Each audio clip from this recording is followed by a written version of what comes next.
أشرف الأنبياء وسيد المرسلين وآله وصحبه ومن والاه بإحسان إلى يوم الدين.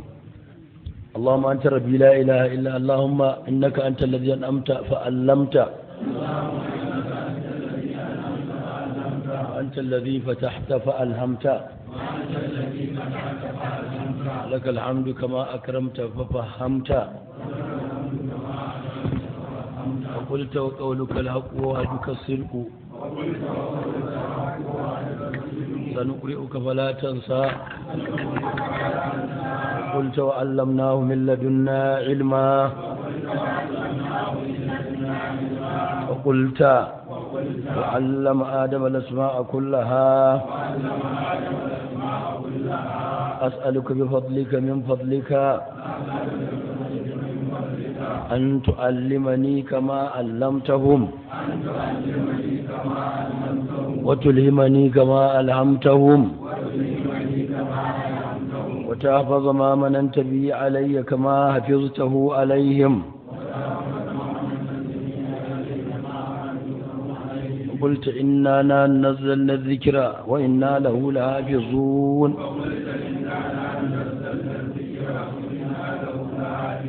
وصلى الله على سيدنا محمد وعلى آله وصحبه وسلم.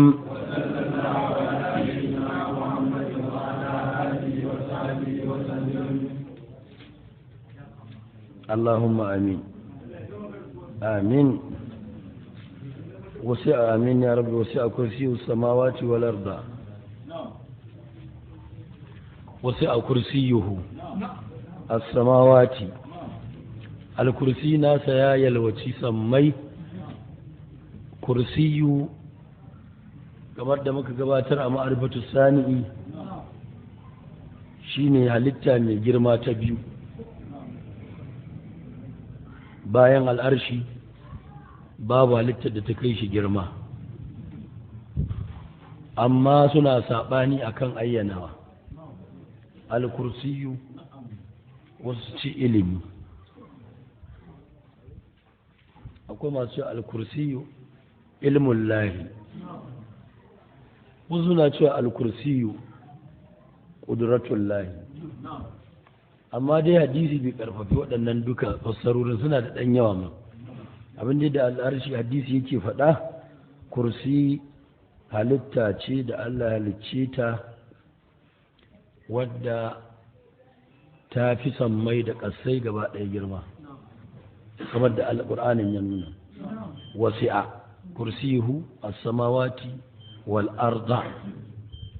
sai riwaya kuma ta zo sahiha take cewa kursiyin nan da ya fi sammai da ƙasai girma, inda za a ɗora shi a jiba cikin al'arshi zai ɓata kamar zobe a sahara,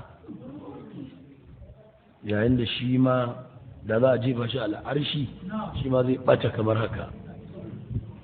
to da haka wannan shine fassara mafi dacewa. sai dai kar a manta akwai tambihi da na yi mana. kursiyuhu al-kursi nasa, to menene nisbar kursi da al'arshi?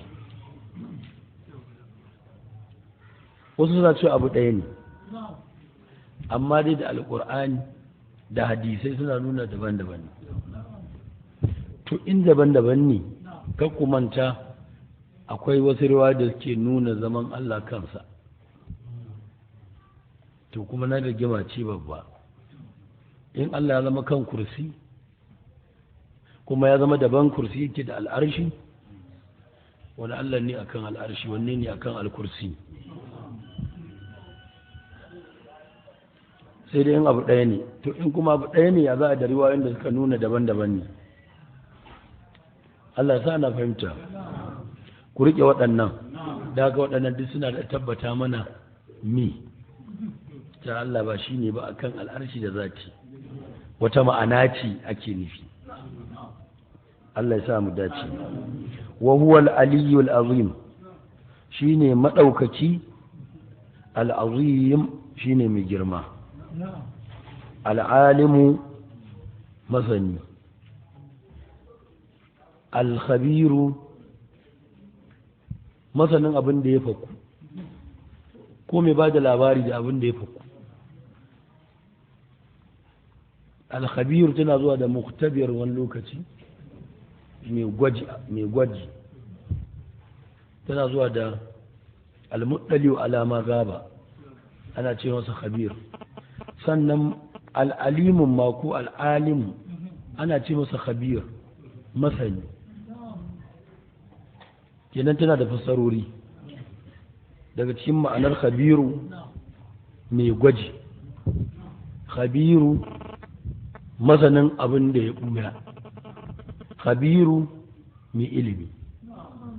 Duk ana fassara ta da wannan, tana ɗaukar wannan ma'anoni. Almudabbiru mai tsara al'amura. Wannan suna almudabbiru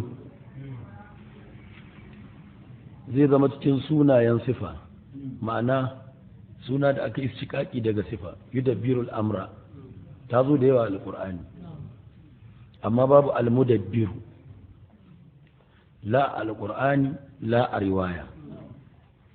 Wannan ya nuna Malam Abu Muhammad yana da ra'ayin ishtiƙaƙin suna daga aiki.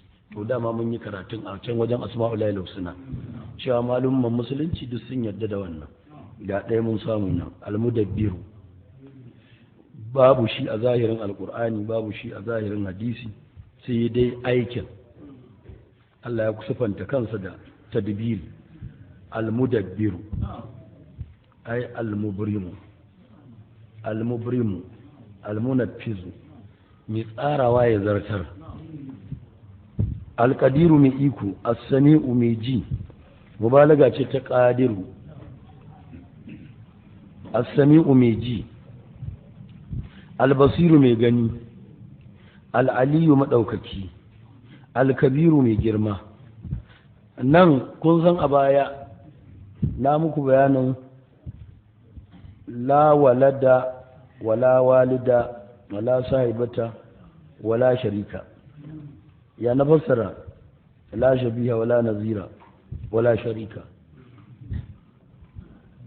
Da ya na fassara su la shabiha lahu wala nazira lahu fi sifati zati wala sharika kuma. To shine yake kawo su a aikace, domin an koma wajen sifatu zati ga su. Fi zati la yu'minu bi shay'in min ilmi illa bima sha'a wa sa'a kursi samawati wal ardi wa la ya'uduhu hifdhuhuma. Fi zati wa huwa al-aliyyu, wannan sifar zati ce, suna ne, abin da ya shafi sunan zati ne da sifa ɗaya, in ma sifa in ma zati cikin su. Al-aliyu, al-azimu, al-alimu, al-khabiru, al-mudabbiru, al-qadiru, as-sami'u, al-basiru, al-aliyu, al-kabir. Wannan sun haɗe biyu, sifofi ne da sunaye na me, na zati. To abin tambaya, la shabiha lahu, la nazira lahu, la sharika lahu fi zati wa sifati zati wa fi'lu zati. To ya za mu yi da waɗannan sunaye da shi da kansa yana kiran wasu daga halittunsa da sunayen? Ya za mu yi wajen haɗa tsakanin bai da mai kama a waɗannan abubuwa, kuma ga yana kiran wasu da sunayen? Ya za a yi wajen haɗe tsakani? To wannan shi ma karatu ne wanda inda za a ba wa karatun haƙƙinsa tufa sai a tsaya a nan. To amma da ala ayi halin as-sami'ul basir, mu'tazila suna kore sifofin waɗannan guda biyu. Mu'tazila suna cewa ba sifofin Allah bane, ba kuma sunayen Allah bane, domin in aka ce as-sami'u sifar Allah ce mai ji, mai jin me sautin bayi ce hadisi ne, mai gani albasiru, mai ganin me bayi ce hadisai ne. Idan ya zama sifarsa jin maganarsu, akwai buƙatar sai sun maganar ya ji. To zai zama ita magana tasu ta girma jin, saboda sai an yi ta aji. To in magana ta zama hadisa ya jin, haka za su bayi mai ganinsu sai sun samu a gani. To in su kansu sun zama samammuya kuma abin da ya faru bayan samu su, to in ji su suka ce wannan ya waje ba a kore wa Allah. A'a, da jin Allah da ganin Allah sai dai su koma cikin ilimi, domin me shi azali ne. Duk abin da Allah zai ji ba jiran sai an yi abin, dibbin azal da jin wannan abin. Duk abin da zai gani ba jiran sai abin ya faru. Tun fil azal ya kamata ya zama da wannan ganin, amma a iliminsa, in ji su. To nan ma fa an samu faɗaɗa zance tsakanin mu'tazila da asha'ira da wasu su. To amma dai gaskiyar zance a ƙware kuwa, ai wannan magana ta su ma yi wa Allah, shi Allah shi kira kansa da suna. Dama batun an ture su, dole a ture. Ya Allah zai kira kansa da abu ka ce ka kore, kai da shi waye Allah? Kamal Aliyu ne maɗaukaki, zuwa gunsu mujassima Aliyu wanda ke ƙololuwa, alkabiru kan game ne. Na muku karatun da a azumin bara, al'ashi ya jinkiri nauyinsa ya taifansa ta kaza kaza zuwa ƙarshe. ta'ala Allahu an zalika uluwan kabir. Wa anna fawqa arshil majidi bi dhatihi, wa annahu yana daga abin da ya wajaba musulmi ya kudirce ko mumini, annahu shi ubangiji fauka arshihi yana kan al'arshinsa, almajidi mai girma, bi zatihi da zatinsa. To anan wasu suna cewa fauka arshihil majidu, in za su karanta zabɗin majid sai su karanta shi da rufu'a. Wa annahu haƙiƙa shi ubangiji fauka arshihi yana kan al'arshinsa. To sai su ɗau majidu ana ƙaddara mubtada, wane wa huwa ma'ana ta ƙadirin wa huwa majidu, ba a ɗafi ne kan fauka ba, ba sifa ce kuma ta arshu ba, amma a nan da kisra suka rubuta, da haka suna ɗaukan majidu sifar zati ce, a sifar al'arshi ce, bi zatihi da zatinsa. To wannan gun bi zatihi ba zan tsawaita karatu ba, zan takaita shi kan abin da fakihani ke faɗa da abin da zarruku yake faɗa da dasuki, cewa bi zatihin nan abin da ya tabbata gun masana ƙari ne, ba maganar Abu Muhammad ba ce, ƙari ne. Kun ji wannan? To wannan gajeriyar hanya kenan. To amma ga wata gajeriyar ta biyu, muƙaddara shi ya faɗa, ba ƙara masa akai ba. To babu wata rigima, domin bisa ittifaqi, bisa ma ijma'i, a aqida ba a ijtihadi sai an tambayi Abu Muhammad a ina kaga bi zati. In duk duniya ta faɗi bi zati babu a nassi ba ita, in duk duniya ta faɗe ta, in dai babu a nassin Qur'ani babu a nassin hadisi, ijma'in malamai, ba za a karɓa ba. Dole sai da nassi abin da ya shafi sifa ta Allah. Bi zatihin nan a ina ta zo? A Qur'ani akwai ta? A Qur'ani akwai ta? In akwai ku gaya.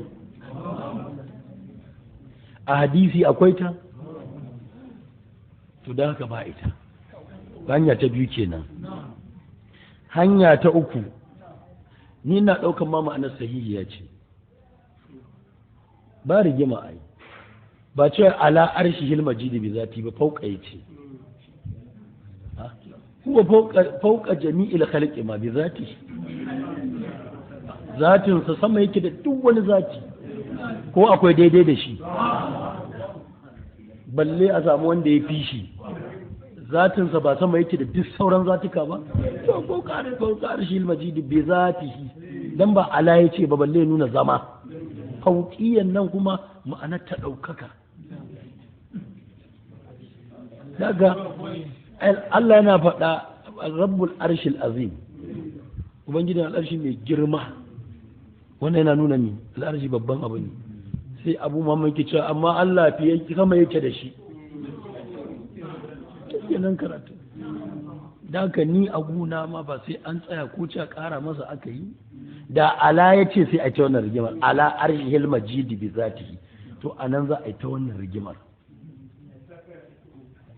amma tun da fauka ya ce magana ce mai bayyananniyar ma'ana kuma mai sauƙin fahimta kuma akan ma'auni take kuma gaskiya ce domin faɗar aka san haka marar da ne ka ce al'arshi sama yake da Allah a Allah sama yake da al'arshi sama yake da duk wata halitta khalas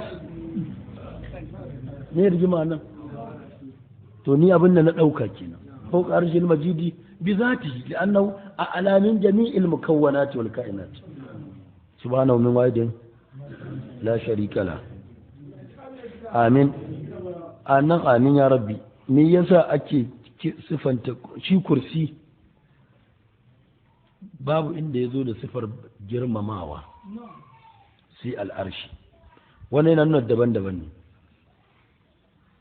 ba inda za ka ji an ce al'arshi al'azim al'arkursi al'azim sai dai al'arshi al'azim al'arshi al-majid zil arshi al-majid amma babu wannan al'kursi wannan ke tabbata kursi daban al'arshi daban to kuma akwai batutuwa kan ta'arifin al'arshi sai dai mafi yawansu duka asadirul awwalina ne kuma kun san irin waɗannan kayan da can na kawo su amma albarkar ittiba'ud dalili za ku ga irin wannan duk yanzu da ɗai za ku gaba na kawo su saboda hikayatu ne duk da sun cika littattafai amma in ka asalin sai ka gaba su da tushe yanzu kayan nan da za ka ganta a littafai da yawa wajen sifanta girman al'arshi mubalagar da ake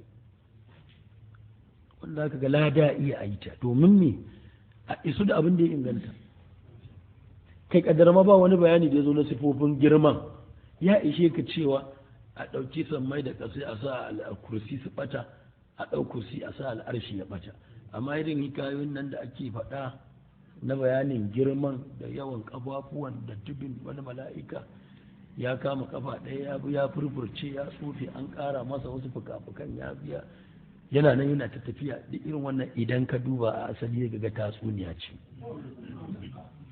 cewa an yi akwai wasu mabuwan da maganganun za ka gama suna akasta garin nuna girman al'arshin kuma suna ma rushe girman kamar hikayar da ake cewa al'arshin da Allah ya faɗi wannan kalmar rabbul arshil azim sai ya girman kai to girman kai kuma ka nasabta al'arshi ita fir'auna ba fir'auna ba ita iblis ya ruguje dan al'arshi ya girman kai shi ma rugujewa illa iblis abi wami kaga abin da ya rusa shi kin waje ji girma kaga da farko a rusa shi to kuma sai aka da ya ji girma sai aka turo macijiya sai ta zo ta dinga sai da ta nade shi rub sai ta sa jelarta a baki ta lankwani sai Allah ya ce masa to ina girman naka ga wani ƙwaro ya zo ya nade ka to abin tambaya ita daga ƙasa take ko daga sama take in dai a ƙasa take ko a sama take to shi ya ninka samman da ƙasan ba shi ba ma ɗan kujerar gabansa to da Allah ya wannan tambayar ce da al'arshi ina girman naka sai ji kunya ita kuma sai ta ji girma macijiyar cewa lallai ta buwaya Allah ya ce abin da ya zaki yi sai aka sa mata kishirwa ta tafi shan ruwa kwado ya haɗu da ita ya haɗe daga ce gaci a cikin kwado sai shi kuma kwaɗa ya ji girma, sai aka jarabe shi da jin zafi ya faɗa cikin kogi ya yi ta tafiya yana nutsewa ciki, kogin bai san ya shiga ba, sai shi kuma kogin ya ji girma, sai aka ce da wani mala'ika je jika gashin kansa da ruwan kogin, ya je kwarfa ɗaya kwarfe shi, kan bai jike ba, kan bai jike ba,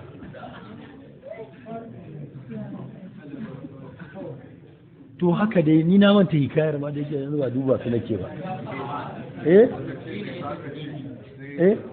To shi mala'ikan to daga kansa aka gama a shi ba shi bane, akwai wanda aka turo ya tofi kan zaman, an turo masa wani ya tofi ɗaya jike shi da yawun bakinsa, to sai da yan wancan din ne tasbihin, inda na manta hikayar tana da tsawo. To akwai wanda ya zo masa tofi da yawu ya jika shi gaba ɗaya. To irin waɗannan hikayoyin suna nan, amma gaskiyar magana tatsuniyoyi ne. Da dai sadda ake wa'azin turmi, da haka la'ayi halin dai girman al'arshi ya isa girma, tunda har Allah ya ce babba ne, amma ba sai an yi tatsuniyoyi ba don a nuna girman al'arshi. wa fi kulli makanin bi ilmihi, Allah yana ko ina da iliminsa. A nan kamar da aka saba faɗa ba laifi a ta jaddada saboda lamarin aƙida ne, so ake a ƙudiri fi kulli makanin bi ilmi, yana ko ina da iliminsa. Babu aya da ta ce ina ko ina da ilimina, babu hadisi da ya ce ina ko ina da ilimina. Abinda aya ta ce ma yakunu min najwi thalathatin illa huwa, sai su ce bi ilmihi, wala khamsatin illa huwa, sai su ce bi ilmihi, wala adni min dalika wala aksara illa huwa ma'ahum, sai su ce bi ilmihi. To ku tambaye su a ina aka samu ta. Rigimar shi ne masu ɗaukan nassi su ce su Allah yana sama, in sun zo kan irin wannan sai su kirkiri wani abu su juna don su kwaci kansu. Shi Allah ya ce in uku nan fa bai ce mutane ba, uku duk wani uku ta shiga. Uku sai mutum, mala'iku ba guda uku, har saman zajjabi ya ce ma'aikuni mai alamtar annallaha ya alamu, ya fara da ya alamu, da haka ya nuna ilimi. Shi ya ce maka yana nuna maka ma'iyar ilimi ce a alamtar annallaha ya alamu, to shi ke nan ma'iyar ilimi ce, amma ba sama ba ƙasa kawai faɗa ba, da saman ya fara ya alamu ma fi samawa ce ya jam'in samman, ƙasa ko ma mufuradi ya kawo wa ma bi raddi. Wannan kuma yana cikin kuskuren da ake gyara musu gun fassarar alƙur'anin su. Allah ya san abin da yake sammai da abin da yake ƙasa. Ƙasai ake cewa arzi ɗin nan ba ƙasa ba, yadda inganta sama bakwai ce ya kai inganta ƙasa bakwai ce. In kuka ce a cikin bakwan nan akwai wacce Allah bai san abin da yake cikin ta ba, ka kafirta. Wa kana Allahu bi kulli shay'in muhida, wa kana Allahu bi kulli shay'in alima. Dan haka sun shiga ciki duka bakwai. Ɗaya in ka fitar ka yarda saboda ka kafirta alqur'ani, ka ƙaryata alqur'ani. Kenan ilimin Allah yadda yake sama haka yake a ƙasa. Alamtar annallahi ya alamu, zai ce ma fi samawati, sai ka dawo da kuma ya alamu cikin ƙasa kawai. Karatun shi ne Allah yana faɗar a wasu ayoyin ina sama, a wasu yana cewa ina ƙasa, a wasu ya ce ba na sama ba na ƙasa. Don ka fahimci magana, ba yana sama da zatinsa ba ne, ba yana ƙasa da zatinsa ba ne, yana inda yake kafin ya yi su, ba ƙari kan wannan, wanda kuma duk ya ja kan wannan wahala zai, ba zai kare kansa ba. Allah ya sa an gane wannan. Sai mu kwana a nan, sai a tashi halakal insana, ko kuma mu haɗe mu ɗan ƙara wannan ɗin sai a haƙurar tauhidin, ko don karatun ya ɗan ja. Halakal insana, ya halicci mutum. A ci gaba kuma ba dama a tsaya, an ci gaba. Waya alamu ya san matu wasu wisu bihi nafsuhu abinda ransa take kirsa masa take masa waswasi da shi wa huwa aqrabu ilayhi Allah shine yafi kusa zuwa ga mutum min hablil warid. Hablul warid jama'a ita ce wasu na cewa jijiyar wuya, ba haka bane ita haikaliya ta irki da take jikin mutum rukuni ce, amma sarka ɗaya ce.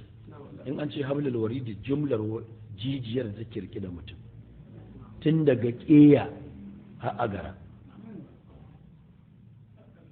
haka masu ilimin tashri'i suka yi bayanin in an ce hablul warid agara daga nan jijiyar ta fara wadda ta tafi ta shiga ta karkashin ta bi ta karkashin gwiwa ta wuce ta cikin cinya ta haɗu da gadon baya. To wannan wadda ta kwanta take rike da ƙafafuwa wadda ake cewa dagarya wadda take kan agara sai suke cewa irqun nasa. Idan ta shiga cikin gadon baya ta zama abharu laka. Wasu na cewa abharu jan yaro shi ma ba daidai ba ne. Sai idan ta tafi daga laka ta rabu a kafaɗu ta balla cikin dokin wuya, to nan ne take jan yaro, ita ce wadda ake cewa warid, amma ba hablu ba, warid kawai ake kiranta. To daga nan kuma ita ta sunkuya ta shiga jijiya, daga nan kuma jini yake harbuwa, take raba jini a jikin mutum. To wannan da ta shiga cikin jijiya ita ce watidu. Watid suke ce mata a larabci, watid. To jumlarsu da watid din da warid din da irqun nasa din da jumlarsu su ne ake cewa hablul warid. Da haka Allah yana kusa da ɗan adam fiye da kacokan ɗin kansa, ɗin daga ƙeya har agara. A fahimci wannan shine gaskiyar fassarar hablul warid. Amin. Wama tasqutu min warqatin illa ya'lamuha. Wata bishiya ba za ta, wani ganye ba zai faɗi ba face Allah ya san shi. Wala habbatin fi zulumatil lardi wala ratbin wala yabisin, ko ƙwaya ma'ana tsaba a cikin duhun ƙasa, ko wani abu ɗanyi ko wani abu busasshe, illa fi kitabin mubin, face na cikin littafi wanda yake mai bayyana abin da ya buya. Shine lauhul mahfuz, mafi rinjayen magana. Ilmuha inda rabbi fi kitab, kamar da annabi Musa yake, la yadhillu rabbi wala yansa. To a sakamakon da yan kwanukan nan da abu ne sun wuce mu kuma ba ma waya, amma karatu ne biyu ta kai dan haska. Wasu daga malamai sai su dinga cika baki da sun yi hadda. To amma abin da ya kamata su sani, isar malami tana cikin takarda. Hadda wani bangare ne na alaramomi barinsa daban, amma malami a takarda yake dama. Babban hujja kan wannan ilimin Allah da yake lauhul mahfuz. Da hadda ka baka kai Allah hadda ba, duk sanin ka kuma da Allah baka kai annabi Musa. Yace ilmu ha inda rabbi, amma yace fi ni. Dan Allah ku dinga kyala jama'a, dan abu ku dinga waiwayi. Ilmu ha inda rabbi fi ni. Shi ma Allah za ka gaya masa bi hadda ba.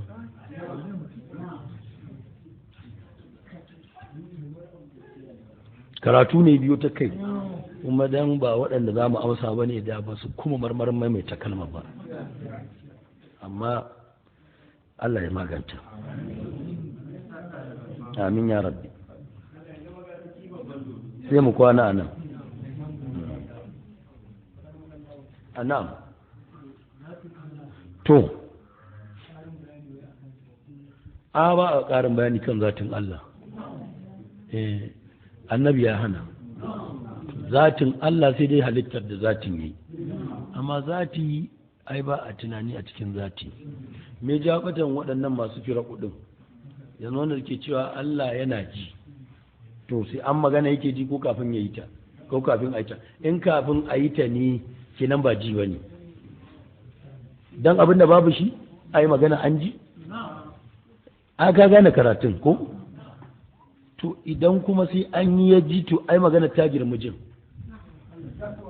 Don haka ina batun kuma jinsa kadimi ne, mata ma ya ta'allaku da hadisi, sai hadisi ya faru shi ya faru kuma a ce wancan hadisi ne da ya fara faruwa shi da ya zuwa ƙarshe kadimi. Kaga wannan babban abin da yake cikin matsalar wuce iyaka a zatin Allah. Jama'a akwai abin da ba zai kwatantu ba a lamarin Allah, domin me idan har za mu iya kewayewa da komai a Allah, a wasafta Allah mu gane Allah ya zama ɗaya a cikinmu, to shi ne ma'anar faɗin Allah minhu ayatun muhkamatun, ya ce hunna ummul kitab. Kaga ciki duk ba wannan irin rigingimin ai, to amma ya ce wa ukharu me, to sau da haka babu ruwanka da irin waɗannan mutashabihatu, kai dai ka ce ulamantu bima anzalallahu min kitab. Me yake nufi? ilmuha inda rabbi fi kitab la yadillu rabbi wala yansa subhanahu min wahidin la sharika la. To masu saurare, an saurari rikodin kenan daga hukumar lahin entertainment recording center bakin titin alfindiki, wanda suka yi tattaki zuwa ɗauko muku wannan kaset. Mai bukatar irin wannan kaset sai zo hukumar lahin entertainment recording center bakin titin alfindiki, dab da masallacin malam sadi alfindiki, idan ka bar asibitin yara na marmara kan titin da zai kaka sokori. Da mun karin bayani suka buga wayar telefon 080 88 29 15 ko kuma 080 91 27 47 07 ko kuma 070 41 90 0403 ko kuma 064 97 60 78. masu saurare a yi saurare lafiya. Assalamu alaikum wa rahmatullahi ta'ala wa barakatuh.